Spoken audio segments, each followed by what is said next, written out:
함께 마음을 모아 새벽 예배 드리시겠습니다. 그런즉 이 일에 대하여 우리가 무슨 말하리요? 만일 하나님이 우리를 위하시면 누가 우리를 대적하리요? 그러나 이 모든 일에 우리를 사랑하시는 이로 말미암아 우리가 넉넉히 이기느니라. 아멘. 찬송가 433장 부르시겠습니다. 433장입니다. 433장입니다. 귀하신 주여 날 붙드사 주께로 날마다 더 가까이 저 하늘나라 나 올라가 구주의 품 안에 늘 안기어 영생의 복 받기 원합니다. 봉헌할 물건 나 없어도 날마다 주께로 더 가까이 내 죄를 주께 다 고하리 주님의 보혈로 날 씻으사 눈보다 더 희게 하옵소서. 간악한 마귀 날 깨어도 주 예수 앞으로 더 가까이 이 세상 속한 그 허영시 또 추한 생각을 다 버리니 정결한 마음 내게 늘 주소서. 이 세상 내가 살 동안에 주께로 날마다 더 가까이 저 배는 천국 나 들어가 한없는 복락을 다 얻도록 풍성한 예를 주옵소서. 아멘. 543장 찬송가 543장입니다. 543장입니다. 어려운 일 당할 때 나의 믿음 적으나 의지하는 내 주를 더욱 의지합니다. 세월 지나갈수록 의지할 것뿐일세. 무슨 일을 당해도 예수 의지합니다.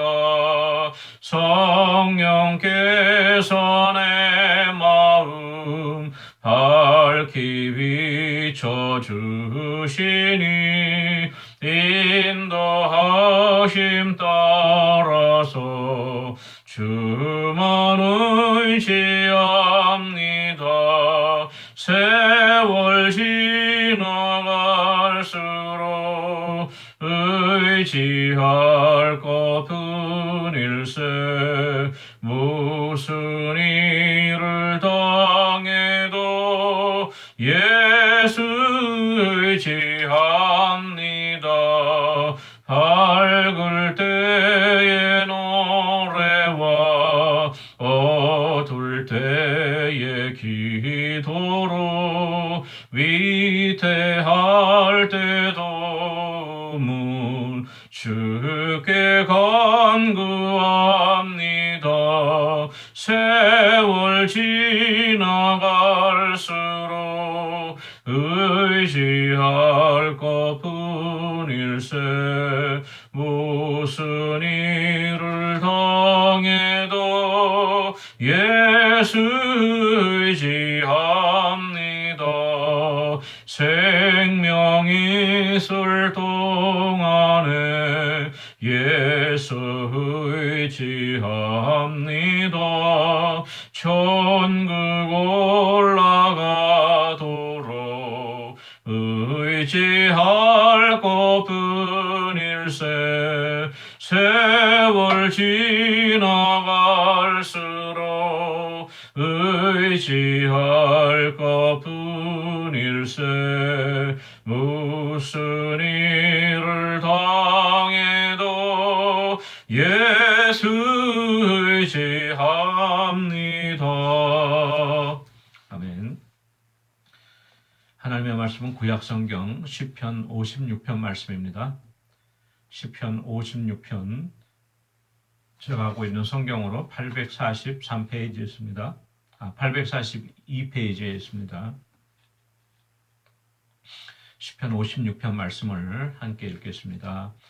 하나님이여 내게 은혜를 베푸소서. 사람이 나를 삼키려고 종일 치며 압제하나이다. 내 원수가 종일 나를 삼키려 하며 나를 교만하게 치는 자들이 많사오니 내가 두려워하는 날에는 내가 주를 의지하리이다. 내가 하나님을 의지하고 그 말씀을 찬송하올지라. 내가 하나님을 의지하였은즉 두려워하지 아니하리니 혈육을 가진 사람이 내게 어찌하리이까. 그들이 종일 내 말을 곡해하며 나를 치는 그들의 모든 생각은 사악이라. 그들이 내 생명을 엿보았던 것 같이 또 모여 숨어 내 발자취를 지켜보나이다. 그들이 악을 행하고야 안전하오리까. 하나님이여 분노하사 뭇백성을 낮추소서. 나의 유리함을 주께서 계수하셨사오니 나의 눈물을 주의 병에 담으소서. 이것이 주의 책에 기록되지 아니하였나이까. 내가 아뢰는 날에 내 원수들이 물러가리니 이것으로 하나님이 내 편이심을 내가 아나이다. 내가 하나님을 의지하여 그의 말씀을 찬송하며 여호와를 의지하여 그의 말씀을 찬송하리이다. 내가 하나님을 의지하였은즉 두려워하지 아니하리니 사람이 내게 어찌하리이까. 하나님이여 내가 주께 소원함이 있사온즉 내가 감사제를 주께 드리리니 주께서 내 생명을 사망에서 건지셨음이라. 주께서 나로 하나님 앞 생명의 빛에 다니게 하시려고 실족하지 아니하게 하지 아니하셨나이까. 아멘. 예, 오늘은 시편 56편 말씀으로 은혜 나누도록 하겠습니다. 오늘 시편의 그 표제를 보니까요, 다윗의 믹담시 인도자를 따라 요낫 엘렘 르호김에 맞춘 노래. 다윗이 가드에서 블레셋인에게 잡힌 때에 이렇게 기록되어 있어요. 좀 표제가 긴데요. 먼저 하나씩 살펴보면은 다윗의 믹담시, 믹담은 여러 번 나왔죠. 예, 교훈시를 말하고요. 또 인도자, 찬양대장을 말하죠. 인도자를 따라 이제 그 노래 곡조를 맞췄는데 그 노래 곡조를 요낫 엘렘 르호김이라고 하는 곡조에 맞췄다고 되어 있어요. 예, 여기서 이 요낫이라고 하는 것은 비둘기라고 하는 뜻이고요. 히브리 말로 엘렘 르호김, 르호김 멀리 있는 엘렘 비둘기, 그리고 엘렘은 영어로는 silent 조용하다, 예, 또 침묵을 지킨다. 그러니까 풀어서 말하면 먼 곳에 있는 조용한 비둘기라고 하는 그러한 곡조에 따라서 이 찬양을 불렀던 것이죠. 예, 이 먼 곳에 있는 조용한 비둘기라고 하는 것은 아마도 좀 곡이 좀 서정적이고 조금 슬픈 선율이었던 것 같아요. 예. 아마 이 시의 내용도 그렇고 그리고 아마도 이 다윗이 자기가 그 예루살렘을 떠나서 사울의 칼날을 피해서 유리방황하면서 떠돌아다니는 자기의 신세가 마치 먼 곳에 날아가서 혼자 처량하게 앉아있는 비둘기 신세 같지 않나 그렇게 생각을 하여서 또 그러한 곡조에 맞춰서 이 시를 찬양으로 불렀던 것 같습니다. 이 시를 짓게 된 경위는요. 다윗이 가드에서 블레셋인에게 잡힌 때 이렇게 기록되어 있는데요.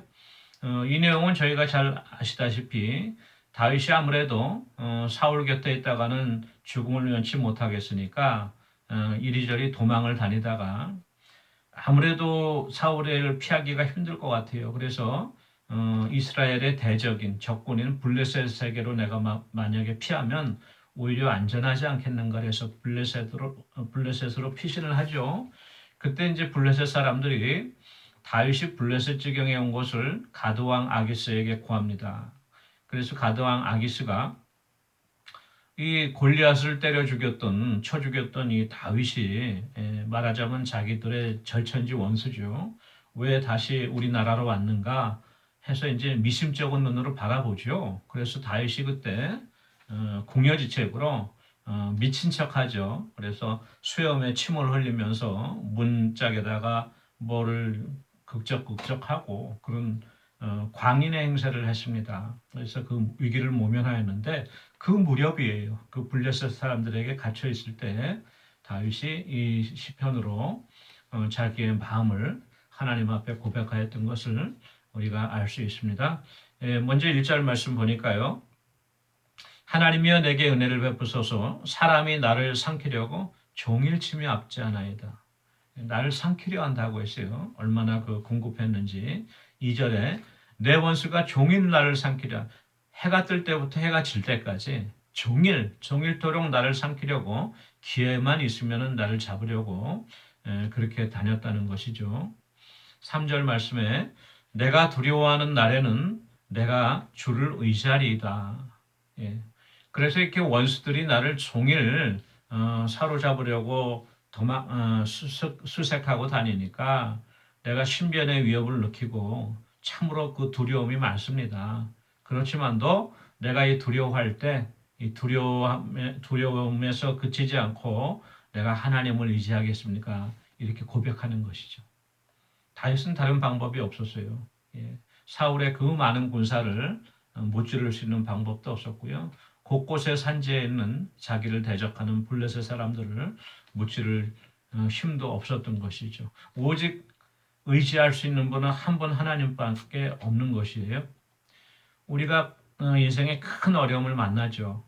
작은 어려움은 대개 이제 내가 살아왔던 경험이라든가 나의 어떤 그 혈육이라든가 가족이라든가 친구라든가 주위에 있는 사람들의 도움을 구하기도 하고 어떻게 해서든 내가 그것을 극복하려고 하지만 내가 도저히 감당이 되지 않는 큰 어려움이 닥쳤을 때 몸에 중병이 걸려서 사형 선고를 받았다든가 비즈니스가 완전히 파산을 해갖고 챕터 11, 챕터 7 완전히 파산을 해갖고 더 이상 소생할 기미가 없다든가 또 우리 가족들이 다 서로 마음이 안 맞아서 가족이 풍지박산이 됐다든가 뭐 그런 큰 어려움에 직면했을 때는요 우리가 의지할 수 있는 것이 없죠. 그래서 오히려 이렇게 두려운 날에 이렇게 어려운 날에는 내가 의지를 할 분은 하나님밖에 없습니다. 이렇게 다윗이 고백하는 것이에요. 4절 말씀 계속해서 볼게요. 내가 하나님을 의지하고 그 말씀을 찬송할지라 내가 하나님을 의지하였은즉 두려워하지 아니하리니 혈육을 가진 사람이 내게 어찌하리까. 내가 하나님을 의지하였으니까 이 혈육을 가진 사람들은 나를 어떻게 하지 못할 것입니다. 11절에도 반복을 해요. 내가 하나님을 의지하였은즉 두려워하지 아니하리니 사람이 내게 어찌하리까. 이것은요. 사람이 다윗을 해하지 못한다는 얘기가 아니에요. 다윗도 연약한 인간이기 때문에 사울의 군사들이 자기를 포위하면 할 수 없이 잡힐 수밖에 없는 그러한 연약한 인생입니다. 그래서 사람들이 나를 해코지하지 않을 것이다. 사람들이 내게 할 수 없다. 그것은 사람들이 능력이 없다는 것이 아니고 내가 하나님을 의지하였고 하나님이 나의 사정을 아니까 하나님이 만약에 허락하지 않으시면은 아무리 칼과 창으로 무장한 군사들일지라도 사울의 신하들일지라도 블레셋의 군사들일지라도 나를 함부로 할 수는 없습니다. 그것은 하나님께 달려 있습니다. 이렇게 고백하는 것이에요. 만약에 하나님께서 허락하셨으면 내가 그들의 그 수중에 넘어갈 수도 있죠. 다윗이 그걸 알았지만 그렇지만도 하나님께서 허락하지 않는 이상은 사람이 내게 함부로 할 수 없습니다. 이렇게 고백하는 거예요. 주님께서도 마태복음 10장 28절에 이런 말씀을 하세요. 몸은 죽여도 영혼은 능히 죽이지 못하는 자들을 두려워하지 말고, 그쵸? 이 사람들을 두려워하지 말고 오직 몸과 영혼을 능히 지옥에 멸하실 수 있는 이를 두려워하라. 우리가 이 땅에서 사람들이 나를 해한다 그래도 그 마지막 최종 단계가 뭐예요? 나의 그 육신의 생명을, 목숨을 앗아가는 것인데 거기서 그친다는 거예요. 이 세상에서 환란은. 그리고 이 몸을 죽일지라도 나의 영혼은 어떻게 할 수가 없다는 거예요. 이 혈육을 지닌 사람들은 나의 영혼을 어떻게 할 수가 없는데 오직 나의 영혼도 능히 구원하시기도 하고 지옥에 보내기도 하실 수 있는 분은 하나님이시니까 그 내가 하나님 한 분만을 의지하면 하나님이 허락하시지 않는 이상은 내가 이 땅에서도의 생명이 연장될 수 있다고 다윗이 그렇게 담대하게 외친 것이죠. 5절 말씀 보니까 그들이 종일 내 말을 곡해하며, 그렇죠? 나를 치는 그들의 모든 생각은 사악이라. 또 6절에는 그들이 내 생명을 엿보았던 것 같이 모여 숨어 내 발자취를 지켜보나이다. 어떻게 하면은 다윗이 실족할까? 어떻게 하면 다윗을 잡을 구실을 만들까? 지켜보는 거예요. 사방에서 눈들이. 그리고 또 다윗이 했던 말을 곡해합니다. 오늘날 소셜 네트워크, 그러니까 SNS가 많이 발전하면서 이 댓글이 문제가 많이 되죠. 악성 댓글이 특별히 많이 문제가 되고 또 가짜 뉴스가 많이 문제가 돼요. 그래서 어떤 사람을 작정하고 몇몇이 모의를 해갖고 그 소문을 확 퍼뜨리잖아요. 온라인상에.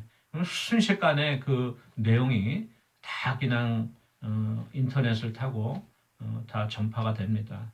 그러면 그게 사실의 진위 여부가 없이 사람들이 그렇게 이제 인식하게 되는데 그 문제가 많죠. 오늘날에도 다윗도 마찬가지예요. 내 말 그대로 받아들이지를 않고 이해를 하지를 않고 곡해한다는 거예요. 나를 사로잡을 구실을 만들기 위해서 다윗이 그 답답한 모습을 이렇게 이제 적고 있는 것이죠.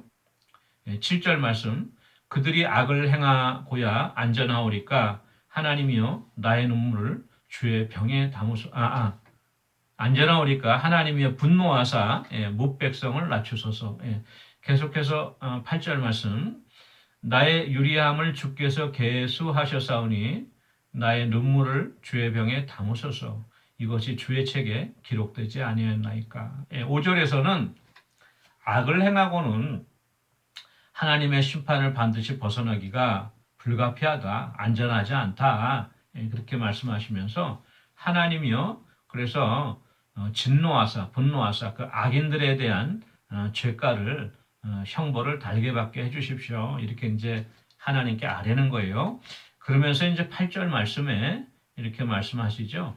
나의 유리함을 내가 이렇게 광야에서 정처 없이 방황하는 그러한 나의 방황을 하나님께서 계수하셨사오니 다 세고 계신다는 거예요.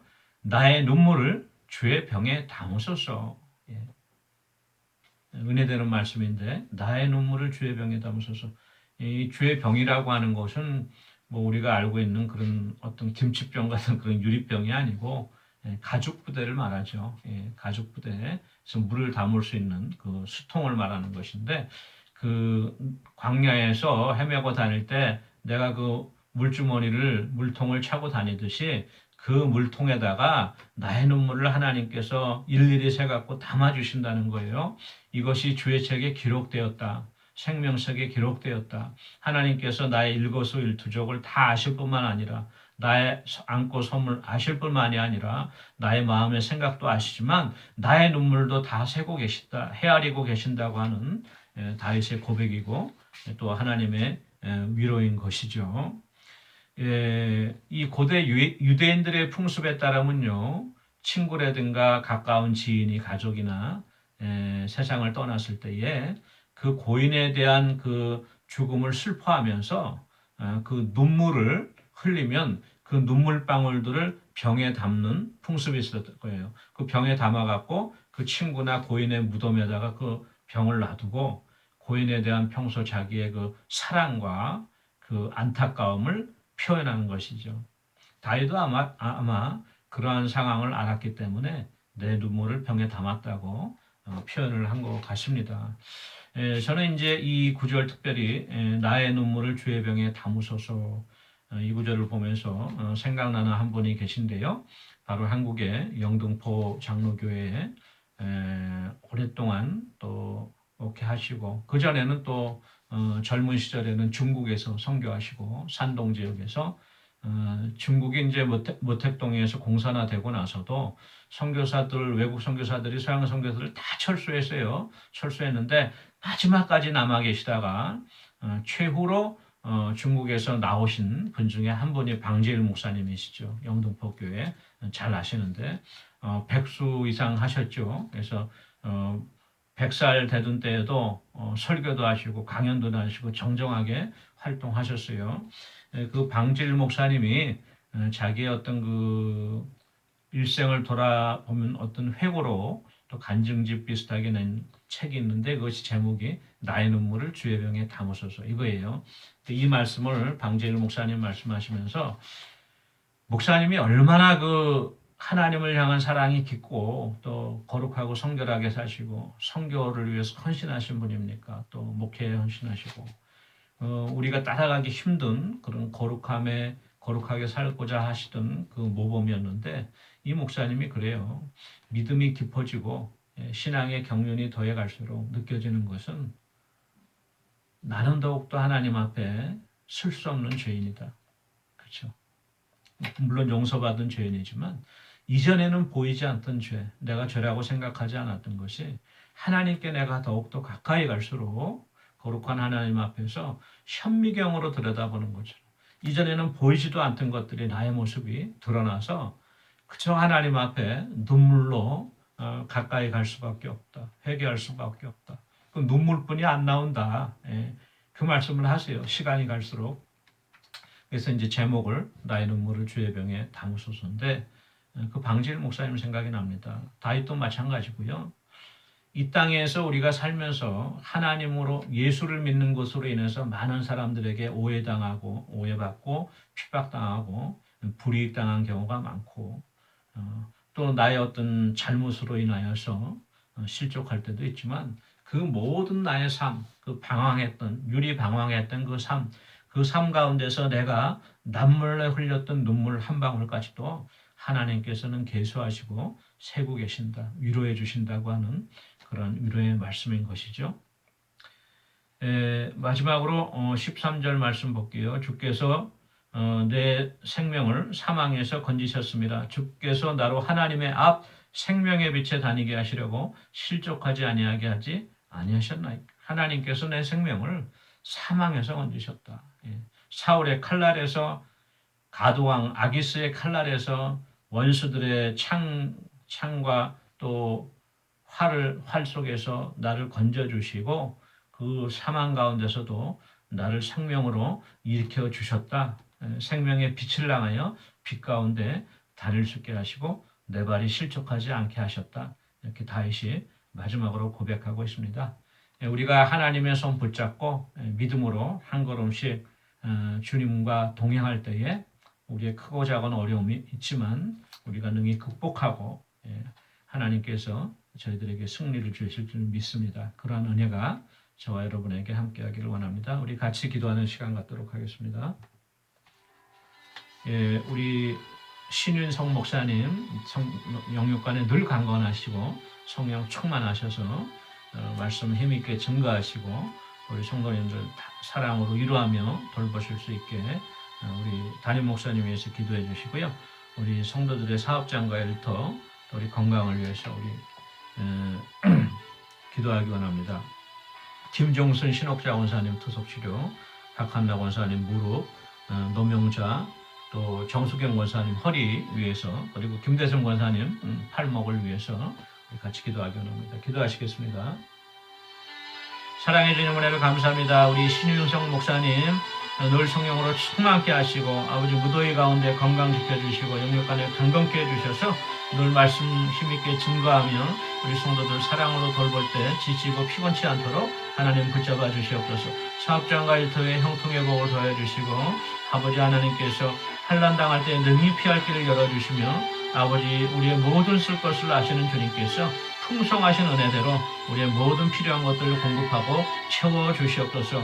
아버지 우리 김대성 원사님 팔목이 빨리 회복되어 줄 수 있도록 은혜 주시고 하나님 은혜 가운데 아버지 사랑하는 딸의 마음을 이루어 주시고 소망 가운데 붙들어 주시옵소서. 또한 아버지 김종순 신옥자 원사님 투석 치료 가운데 무더위 가운데 동행하여 주셔서 지치고 힘들지 않도록 붙잡아 주시고 박한나 원사님 무릎이 빨리 회복되어서 보행하는 데 전혀 지장이 없도록 하나님 능력 베풀어 주시옵소서. 또 노명자 원사님, 정수경 원사님 허리의 통증, 척추의 이상으로 인하여서 어려운 가운데 사오니 하나님께서 친히 손 내밀어 만져주시고 회복시켜주시고 일으켜주셨기를 간절히 바라고 예수님의 이름으로 기도합니다. 아멘. 사랑해 주님 은혜를 감사합니다. 저희들의 눈물을 병에 담아주시는 하나님, 우리의 슬픔을 일일이 헤아려 주시는 하나님께 감사드리고 우리가 마음의 위로를 얻습니다. 우리가 이 험한 세상 살아갈 때에 참으로 세상을 둘러보면 두려움이 엄습하고 또 우리가 실족할 수밖에 없지만 우리가 생명 되신 하나님의 빛을 향하여서 우리가 한 걸음씩 주님과 동행할 수 있는 귀한 은혜 허락해 주시옵소서. 감사드리고 예수님의 이름으로 기도합니다. 아멘. 오늘도 복된 하루 되시기 바랍니다. 개인 기도하시겠습니다.